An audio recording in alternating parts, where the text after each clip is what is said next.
wabarakatuh. Waalaikumsalam warahmatullahi wabarakatuh. Alhamdulillahirabbil alamin. Allahumma sholli ala sayyidina Muhammad wa ala ali sayyidina Muhammad. Pada kesempatan yang berbahagia ini kami berdua akan melaksanakan namanya konsultasi. Kata Pak Sahat itu menularkan virus-virus yang ada di Bengkalis kemarin. Ya, karena sekarang musim corona, jadi katanya menularkan, kata Pak Sahat. Jadi hari ini kita akan menularkan apa yang kita dapatkan yang ada di pelatihan kemarin selama 4 hari di Hotel Surya. Saya mungkin sudah kenal, namun nanti mungkin ada yang dari Papua yang tidak kenal. Nama saya Nurman, dan sebelah sini adalah Bu Elina. Hari ini kita sudah kenal, mungkin nanti kalau sudah dikirim ke Bengkalis, orang Bengkalis sudah kenal. Makanya saya sebutkan nama saya dengan nama Bu Elina.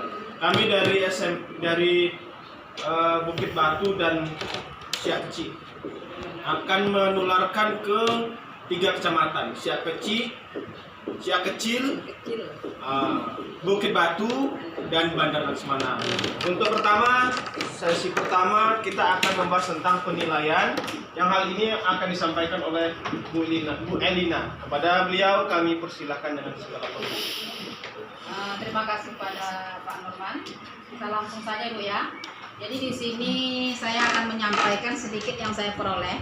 Sebenarnya bukan banyak, tapi seperti yang Pak Nurman sampaikan tadi, tidak menyerap semua, tapi mudah-mudahan ini kita menjadi tambahan ilmu buat kita semua.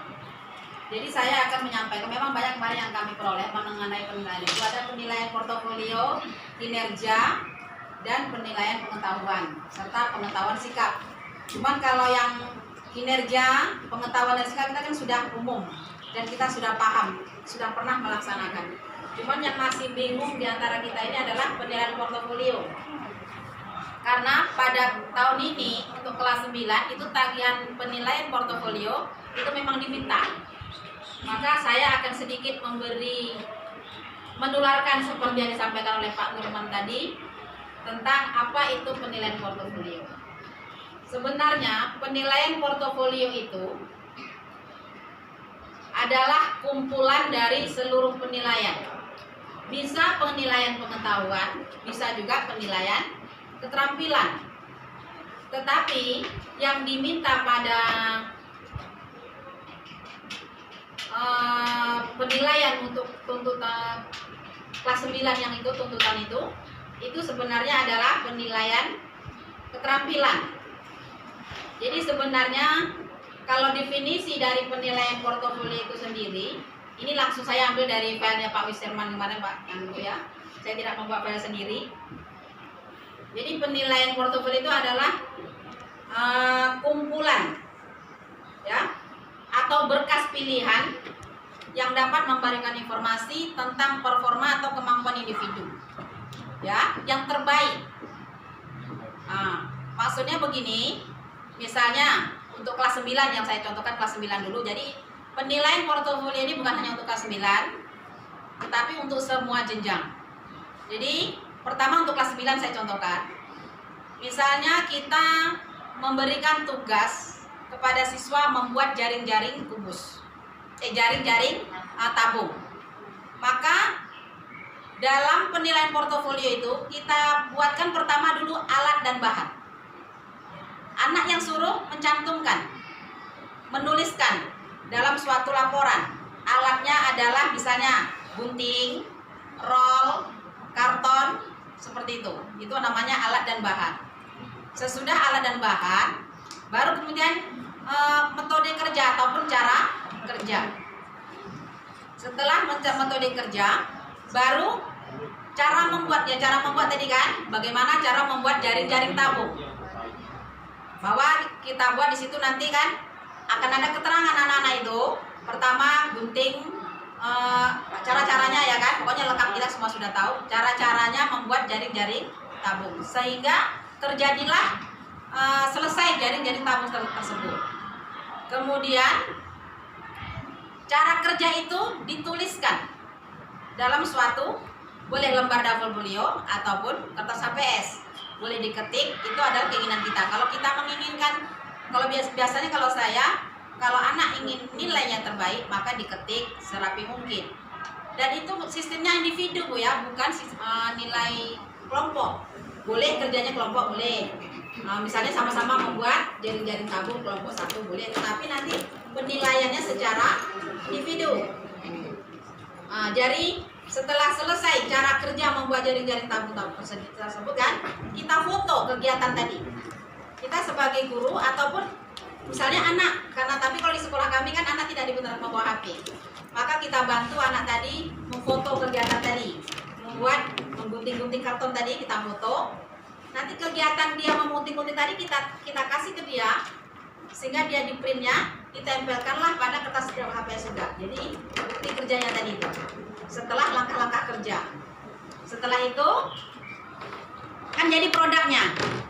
Hasil maksudnya tuh jaring-jaringnya tabung udah jadi ya. Jadi jaring-jaring tabung tadi udah jadi, kita foto juga barangnya tadi. Kita tempelkan juga yang ada barangnya jadi udah kita foto, kita tempelkan juga di dalam berkas tadi itu. Setelah itu sudah semua yang selesai satu kerja tadi, kita suruhlah anak itu menjilid. Jadi biasanya seharusnya kita di setiap kelas itu punya anak itu punya map masing-masing yang kita gantungkan di kelas. Jadi si A nanti punya tugas portofolio membuat jaring-jaring tabung. Jadi kita kumpulkan dalam satu semester tugas itu.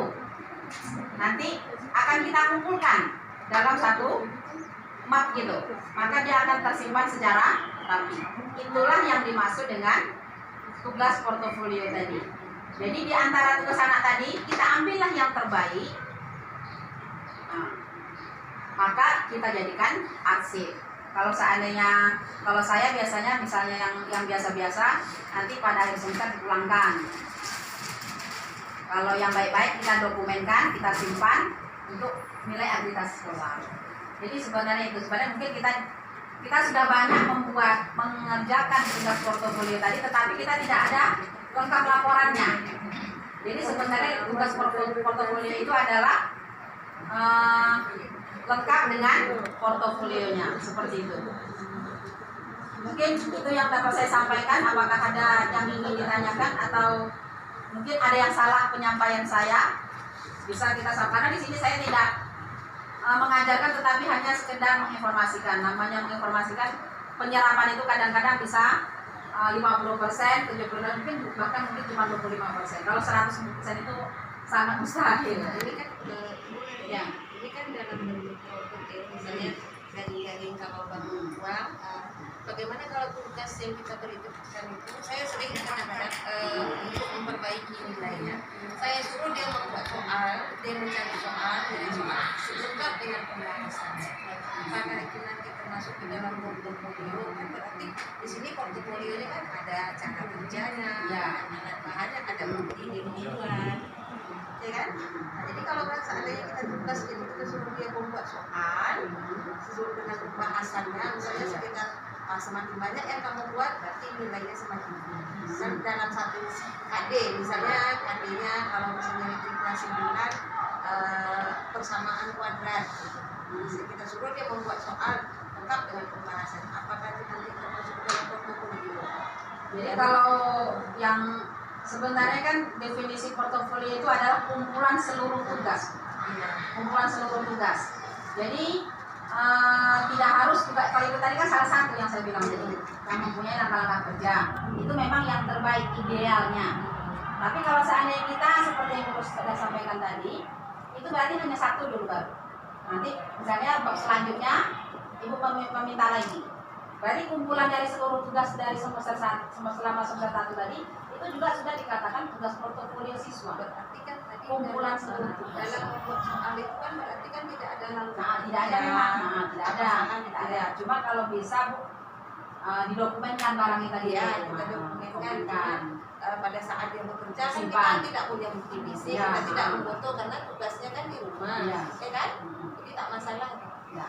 Karena saya sekarang sering supaya kadang untuk memperbaiki nilai anak yang remedial, daripada dia nanti jawab ketika koreksinya didapat di bawah itu juga, kan kita kasih soal per adik, suruh dia buat. Semakin banyak soal yang dibuat, semakin bagus. Berarti soal dengan jawaban ya. Soal dengan Berarti kan tidak ada juga kerja anak kan. Berarti kan misalnya banyak, misalnya jumlah minimal 10 gitu. Iya, saya Jadi nanti dalam satu bab misalnya pertama perbangkatan dan bukakan 9 kan ya kan.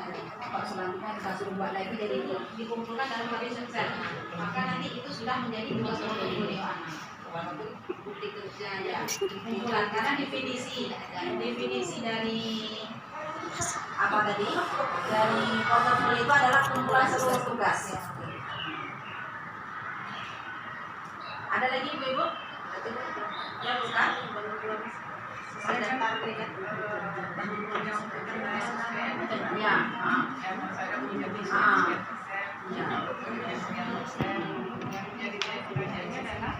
Portofolio yang sekian persen itu apakah yang mulai dari kelas 7 sampai kelas 9 yang kita pilih, ataukah hanya yang kelas 9-nya aja? Kalau itu kemarin saya sudah mempertanyakan juga, itu kebijakan sekolah. Kalau seandainya dia di kelas 7 sudah pernah mendokumenkan tugas portofolio di suatu di kelas 7 sudah, berarti kan di tingkat kelas 9. Nah, itu berarti diserahkan kepada pihak sekolah.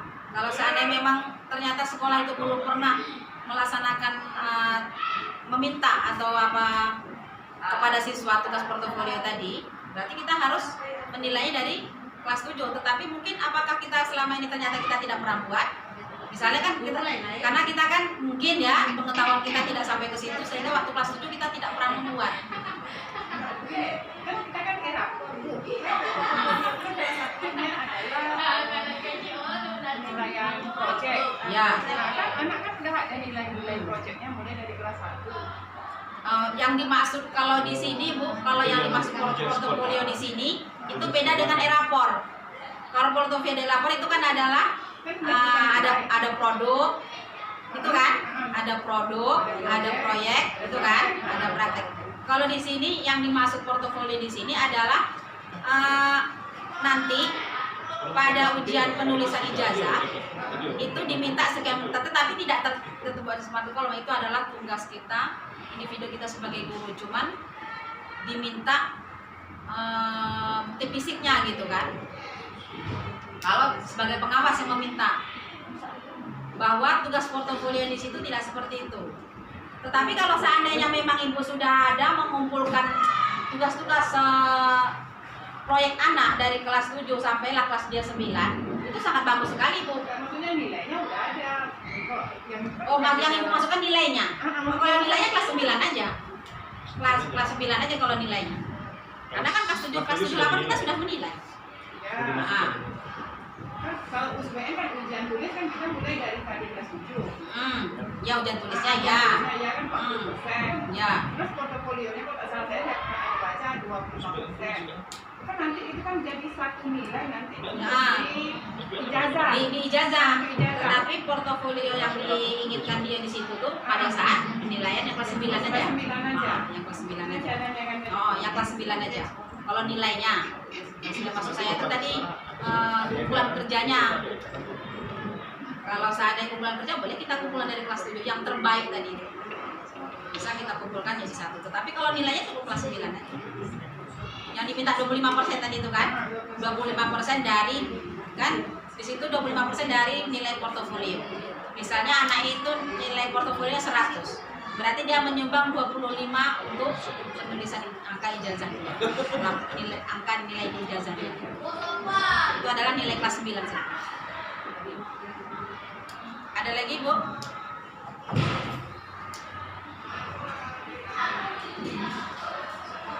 Kalau tidak ada, Firman, kita cukupkan aja di situ. Oke, kalau sudah tidak ada, mungkin hanya itu yang dapat saya sampaikan. Lebih kurangnya saya mohon maaf. Wabillahi taufiq wal hidayah. Wassalamualaikum warahmatullahi wabarakatuh. Waalaikumsalam warahmatullahi wabarakatuh.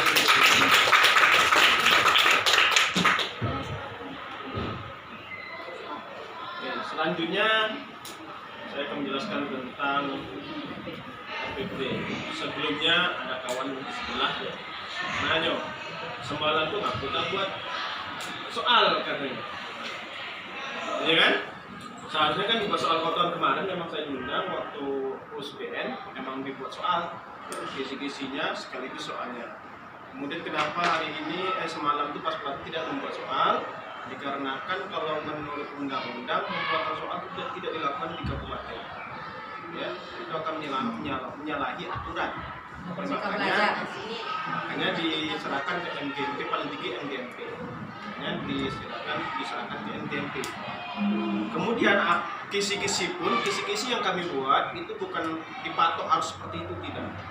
Itu kisi-kisi kita sarankan ke sekolah-sekolah apabila mau menggunakan kisi-kisi tersebut, ya, apabila cocok dengan guru bidang ini masing-masing. Itu kenapa alasan kami membuat soal. Kemudian untuk hari ini saya membahas tentang silabus RPP, maaf ya, RPP bukan silabus ya, ini silabus sudah ada ya, oke, sudah ditampilkan. Saya langsung ke contohnya. Ini contoh kalau tidak salah ini RPP dari Pekanbaru. Kemudian kita lihat di sini ada perbedaan, ya. Di sini ada perbedaan. Biasanya di sini ada mata pelajaran, kelas, SMP, ya, tahun pelajaran, ya kan? Di sini kenapa tidak ada? Setelah ditanya semalam, ini sebenarnya hasil dari supervisi LPMP semalam, katanya kenapa tidak buat seperti soal kelas, sekolah, tahun pelajaran, semester, ya kan? Ini sebenarnya sudah ada. Katanya ini RPP digunakan untuk sekolah. Maksudnya kenapa harus dibuat sekolahnya? Toh di sini RPP memang RPP di sini, maksudnya sudah tahu RPP di sini. Kenapa tidak dibuat sekolah? Dan ibu-ibu semuanya dan bapak-bapak, kalau ingin pun membuat sekolahnya tak masalah, tak jadi permasalahan, ya, tak jadi permasalahan. Ini saya menunjukkan yang ditunjukkan oleh pemateri kemarin. Kemudian yang kedua ada komponen dasar, kompetensi dasar. Ini, ya. Kemudian setelah kompetensi dasar ada dua, ini sudah kita tahu semuanya lah, ada dua yang ya. Kemudian yang ketiga adalah tujuan pembelajaran. Kemarin tujuan pembelajaran kami tanyakan, ini kan model deskripsi, boleh juga menggunakan sistem poin, ya, sistem poin. Dan selanjutnya kegiatan pembelajaran, pembelajaran sama seperti yang kita buat sama-sama. Pertama ucapan salam. Terserah kita lah, punya yang penting ada di beberapa item di sini.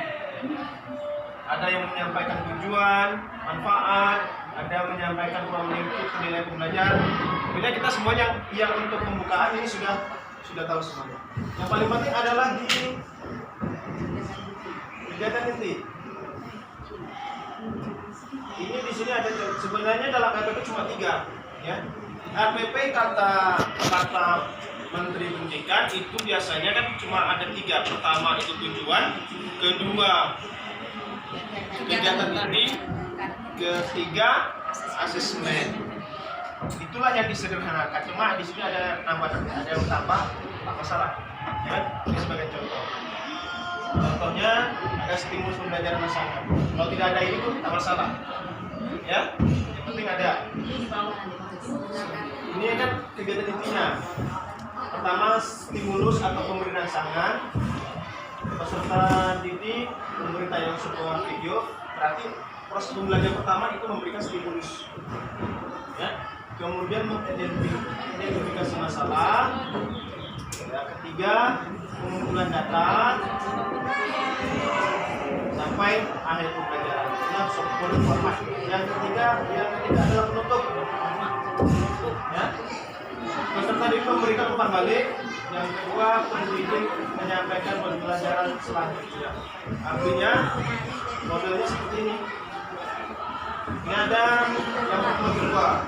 Untuk pertemuan satu RPP semalam itu dijelaskan bisa satu pertemuan bisa lebih. bisa satu pertemuan, bisa lebih. Tidak harus satu lembar. Sebenarnya kata-kata RPP satu lembar itu kalau tidak salah tidak ada. Cuma penyederhanaan RPP. Mungkin dari yang saya jelaskan, ya, yang saya jelaskan ini ada teman-teman yang kurang paham, kita sama-sama berdiskusi. Saya juga kemarin waktu latihan tak begitu fokus ya. Cuma tidak semua menyerah. Cuma seperti inilah modelnya. Ya, ini masalah penilaiannya.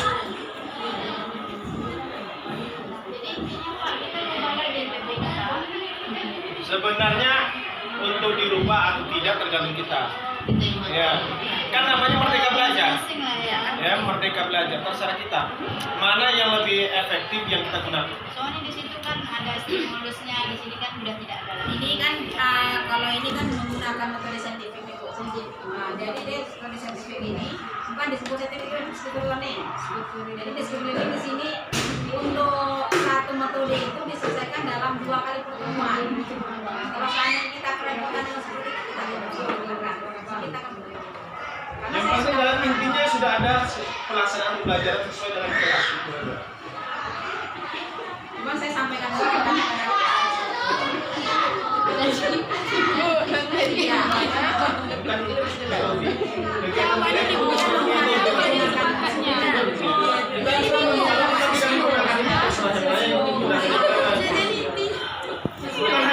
bukan harus seperti ini pola data, pembuktian tidak. Seharusnya sesuai dengan kegiatan pembelajaran yang kita sampaikan. Metode apa itu maksudnya. Makanya metode inti pembelajaran itu nampaknya kan nampak metode apa. Itu kemarin kan saya sudah pernah sampaikan juga, nambah nih Pak ya. RPP kita kemarin itu kan satu KD yang diajarkan Ibu kemarin kan 1 KD 1 lembar. Jadi saya tunjukkan memang kita bukan membanding-bandingkan, tidak, bukan mencari kebenaran juga tidak, mencari solusi bagaimana menurutnya gitu kan. Kalau sekarang beliau menjawab ini adalah memang KD 1 RPP 1 lembar. Dipaksa memang 1 lembar, apalagi sangat 1 KD 1 lembar. Di situ kan kita menulis kemarin metode pembelajaran itu kan problem solving ya, problem solving kan, pemecahan masalah. Sementara dalam kegiatan pembelajaran, langkah-langkah pembelajaran tidak kelihatan sama sekali.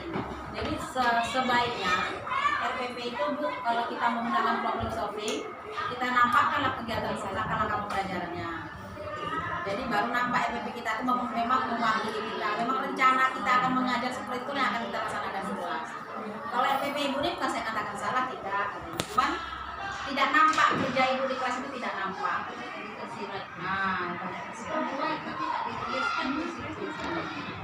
Hanya melaksanakan ini. Jadi kalau saya makanya tergantung kepada kita sebenarnya Bu. Namanya kita sekarang udah merdeka belajar, bukan merdeka mengajar. Bukan merdeka tidak mengajar. Kalau kita lebih paham dengan satu kali pertemuan 1 lembar, lengkap dengan langkah-langkahnya, misalnya problem solving yang kita tuliskan problem solvingnya, nah kita lebih suka dengan itu, kita pakai itu. Tapi kalau seandainya kita suka yang disampaikan kemarin materi yang itu boleh saja. Yang tidak boleh itu tidak Ini kan kita kan forum MGMP, mana tahu ada kesamaan apa, itulah yang gunanya MGMP kan. Harus ada kesamaan dari pembuatan MPP, jadi kita sepakati yang mana jatuhnya. Kalau saya aku setuju lagi 1 kali pertemuan 1 lembar. Nah, jadi maksudku sebenarnya kita 1 lembar juga, maksudnya 1 RPP, karena saya sudah membuat itu 1 RPP itu 2 lembar karena lengkap kegiatannya. Saya menggunakan sumber lagi juga itu 2 lembar. Tapi tergambar di sini langkah kegiatannya. Kalau saya lebih suka seperti itu. Jadi nanti untuk materi selanjutnya jika masih dalam 1 kita kan tinggal copy paste saja, tinggal merubah materinya saja, tidak terlalu sulit. Tapi tergantung kita semua di sinilah, apakah kita setuju kita gunakan yang kemarin atau lebih setuju lagi yang 1 lembar. Tapi kami di kelompok 9 ya, di kelas 9 kita sudah 1 pertemuan 1 lembar. Ya. Tapi yang sudah selesai yang gitu. Kelompok kami ini satu pertemuan 1 lembar. Ini Nanti respon lagi. Iya, yang sudah semua. Ini memang kan RPP sebaiknya kalau kita bikin PTK tuh. Ayo. Kalau kita bikin PTK sebaiknya seperti itu. Kami kan cuma menyampaikan. Tapi kalau kita sudah selesai itu tak usah lagi diulang-ulang. Karena kita nanti akan membuat soal semester 5 mungkin sudah Mungkin itulah hasil penyampaian kami. Mungkin ada salah-salah atau kekurangan. Ya, kami mohon maaf sebesar-besarnya. Sekali lagi wassalamualaikum warahmatullahi wabarakatuh. Waalaikumsalam. Nah, selanjutnya Bu, kita buat soal atau gimana? Kita buat soal dulu.